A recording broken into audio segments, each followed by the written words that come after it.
हाँ तो भाई इंडिया तो डर गई। इंडिया में पहलगाम अटैक, ये पहलगाम अटैक कोई पहली बार नहीं था। इस तरह के अटैक्स इंडिया में रोज की बात है। ये एक मामूली सी बात है कि इस तरह के अटैक्स इंडिया में होते रहते हैं। ये एक मामूली सी बात है। ये जो इंडिया में पहलगाम अटैक हुआ है ये दरअसल इंडियन आर्मी पे ही हुआ है। ये कोई सिविलियंस पे अटैक नहीं हुआ। लेकिन गोदी मीडिया इसको ये रंग दे रही है ये जो पहलगाम अटैक हुआ है ये पाकिस्तान से आए गए दहशतगर्दों की तरफ से किया गया है और आम सिविलियंस पे किया गया है। ये पहलगाम अटैक वायरल इसलिए हो गया क्योंकि इस अटैक में अमेरिकी शहरी भी मारे गए हैं जो वहां पर इंडियन आर्मी के जवानों से मुलाकात कर रहे थे। इंडियन आर्मी के जवान वहां पर अपनी फैमिलीज के साथ मुख्तलिफ मकाम से वहां पर सैर करने गए हुए थे। और इस पहलगाम अटैक की वायरल होने की सबसे बड़ी वजह यह भी है कि अमेरिका के प्रेसिडेंट डोनाल्ड ट्रंप भी इंडिया में मौजूद थे। इसी वजह से तो इंडिया की फटी पड़ी है कि भाई अमेरिका का प्रेसिडेंट इंडिया आया हुआ है और इंडिया के एक इलाके में इतना बड़ा सिक्योरिटी फेलियर हो जाता है। कितनी शर्म की बात है। बड़े तुम सेफ कंट्री बने फिरते थे चैंपियंस ट्रॉफी में, अब बन गए सेफ।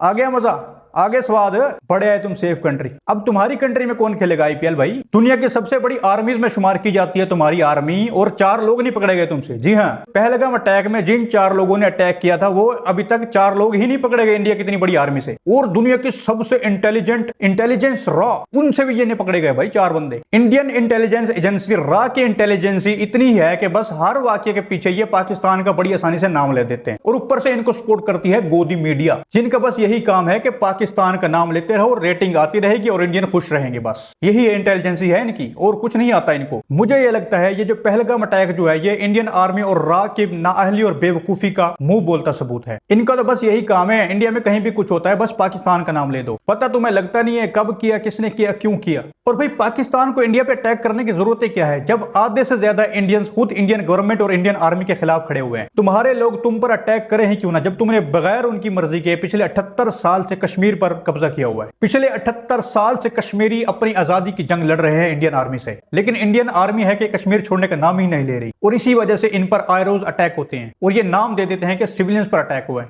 सिविलियंस पर अटैक नहीं होते, इंडियन आर्मी पर अटैक होते हैं कश्मीर में। इंडियन आर्मी रोज निहत्ते कश्मीरियों पर जुल्म करती है, तशद्दुद करती है, उनके घरों में घुस जाती है, उनको घरों से बाहर निकालती है और उनको गायब कर देती है। सालों पहले कश्मीर में इंडियन आर्मी ने जिन बच्चों को यतीम किया उन बच्चों के सामने उनके वालिदैन के चेहरों पर गोलियां बरसाई। तो तुम्हें अब क्या लगता है वो बच्चे बड़े होकर अब तुम पर फूल बरसाएंगे? वो कश्मीरी बच्चे अब बड़े हो चुके हैं, उनके अंदर इतनी नफरत है इंडियन आर्मी के खिलाफ, इतनी आग है, इतना जुनून है कि ये पहलगाम अटैक तो एक छोटा सा अटैक था। वो इससे कई बड़ा प्लान कर सकते हैं और उनको रोकने वाला भी कोई नहीं है। अब जिन कश्मीरियों को इंडियन आर्मी ने सब कुछ खत्म कर दिया, खानदान, फैमिलीज, नस्लें तबाह कर दी, बिजनेस तबाह कर दिया कश्मीरियों का, उनका कुछ नहीं छोड़ा इंडियन आर्मी ने, तो क्या वो इंडियन आर्मी को छोड़ेंगे? अब तो क्या वो आप इंडिया को छोड़ेंगे? वो इंडिया और इंडियन आर्मी को तबाह करेंगे। रोज ऐसे ही पहलगाम अटैक जैसे अटैक करेंगे। आईएमएफ और अमेरिका के टुकड़ों पर पलने वाला इंडिया अमेरिका के सामने मजलूम बनने के लिए अपने ऊपर हुए अटैक्स को बड़ी आसानी से पाकिस्तान के सर पर डाल देता है। खास तौर पे पाकिस्तान आर्मी चीफ आसिम मुनीर को टारगेट किया जा रहा है कि किसी तरह पाकिस्तानी अवाम अपनी फौज के खिलाफ खड़ी हो जाए। ये कोशिशें ये पहले भी कर चुके हैं बलूचिस्तान में हमलों के जरिए, और कुछ पाकिस्तानी सहाफी भी इंडिया की इन साजिशों का साथ देते हैं। पाकिस्तान आर्मी के खिलाफ गोदी मीडिया और कुछ पाकिस्तानी सहाफी हमेशा प्रोपेगेंडास करते रहते हैं। ये कोई बड़ी बात नहीं है, ये कोई नई बात नहीं है। पहलगाम जैसा अगर कोई अटैक हो भी जाए तो गोदी मीडिया और पाकिस्तानी सहाफियों की तो ईद हो जाती है। मुझे तो यह लगता है कि ये अटैक इंडियन रॉ ने खुद ही करवाया है, क्योंकि खबरों से यह पता चल रहा है पहलगाम अटैक के बाद जख्मी वहीं पड़े रहे, उनको कोई बचाने के लिए नहीं आया। घंटों तक वो वहां पे दर्द में, पेन में तड़पते रहे, लेकिन उनकी मदद के लिए वहां पर कोई नहीं पहुंचा। वो चाहते थे कि वहां पर ज्यादा से ज्यादा लोगों की मौत हो और इस मामले को ज्यादा से ज्यादा हवा देकर पाकिस्तान के ऊपर इल्जाम डाला जाए। रॉ और गोदी मीडिया इसी काम के तो माहिर हैं। गोदी मीडिया की तो रोजी रोटी ही पाकिस्तान पर चलती है। गोदी मीडिया जब तक 1000 दफा पाकिस्तान का नाम अपने चैनल्स पर ना ले तो इनकी रोजी रोटी नहीं चलती, इनकी रेटिंग ही नहीं आती जब तक ये पाकिस्तान का नाम नहीं लेते। पहलगाम अटैक के बाद जो हरकतें मोदी गवर्नमेंट कर रही है उससे तो यही साबित होता है कि ये अटैक इन्होंने खुद ही प्लान किया था, क्योंकि ये जो सारी पाबंदियां और प्लान जो पाकिस्तान के खिलाफ इन्होंने निकाले हैं, इतनी जल्दी और फौरन निकाले हैं, ये किसी भी अटैक के बाद इतना पॉसिबल नहीं है जब तक ये सारे मामला अटैक से पहले प्लान ना किया गया हो। सबसे पहले जो इन्होंने गंदी हरकत की है वो तकरीबन सबको पता लगी गई होगी, क्योंकि अटैक के बाद सबसे पहले यही काम इन्होंने किया था। इंटरनेशनल लॉ के खिलाफ जाते हुए इंडस वाटर ट्रीटी इन्होंने सस्पेंड की है, जो आज से तकरीबन 65 साल पहले पाकिस्तान और इंडिया के दरमियान कॉन्ट्रैक्ट हुआ था कि आधे दरिया पाकिस्तान के पास रहेंगे और आधे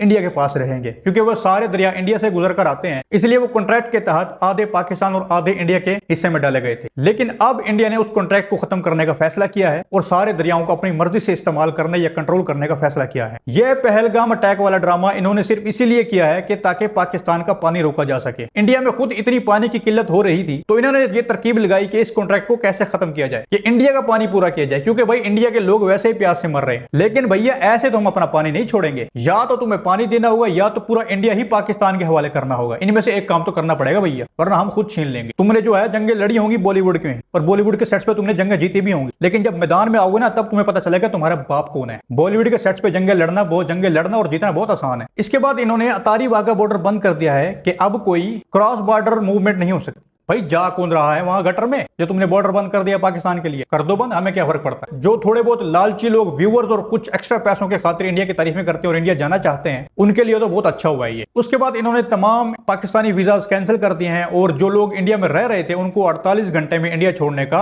ऑर्डर दिया है। भाई मैं तो कहता हूं जो लोग इंडिया में रह रहे हैं उनको वहीं खत्म कर दो। भाई ये गद्दार इंडिया में लेने क्या गए थे, भाई वापस पाकिस्तान भेजने की कोई जरूरत नहीं है इनको। और ये सारी हरकतें करने के बाद इंडियन गवर्नमेंट यहां नहीं रुकी। गोदी जो है वो अपनी अवाम को खुश करने के लिए पाकिस्तान को धमकियों पे धमकियां लगाया जा रहा है कि हम जंग लड़ेंगे, हम ये कर देंगे, हम वो कर देंगे, हम ये पाबंदी लगा देंगे, हम वो पाबंदी लगा देंगे। भाई इन सारी हरकतों को देखते हुए पाकिस्तान ने सबसे पहले तो इनकी एयर स्पेस बंद कर दिया कि अब कोई इंडियन जहाज पाकिस्तान की एयर स्पेस इस्तेमाल नहीं कर सकता, क्योंकि ये दुबई और इधर उधर जाने के लिए पाकिस्तान की हवा में से उड़कर जाते थे। अब इनको समंदर के ऊपर से उड़कर जाना पड़ेगा जहां पे इनको $1 बिलियन का नुकसान होगा। भाई इंडिया ने जो पैसे पाकिस्तान का पानी बंद करके बचाने थे उन पैसे को तुम अब तेल खरीद लो जहाजों का, क्योंकि पाकिस्तान की एयर स्पेस तो हो गई है तुम्हारे लिए बंद। और लगाओ धमकियां पाकिस्तान को, अभी तो शुरुआत है। और इंडिया के पुराने रिकॉर्ड को देखते हुए जो इन्होंने बुजदिलाना टैक्स पाकिस्तान पर पहले भी किए हैं, पाकिस्तान आर्मी ने तमाम अपनी मशीनरी बॉर्डर्स पर मूव कर दी है। बाप से पंगे मत लो, आराम से बैठ जाओ, ज्यादा उछलो मत। अमेरिका ने अगर तुम्हारी रस्सी छोड़ दी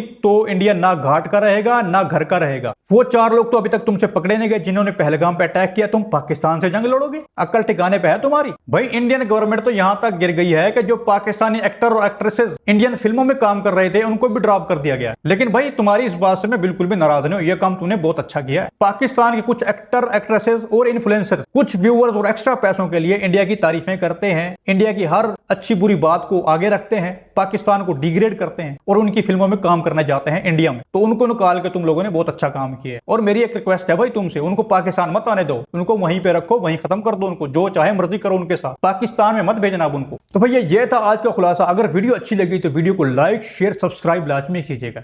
अगली वीडियो में मिलेंगे, तब तक के लिए अल्लाह हाफिज।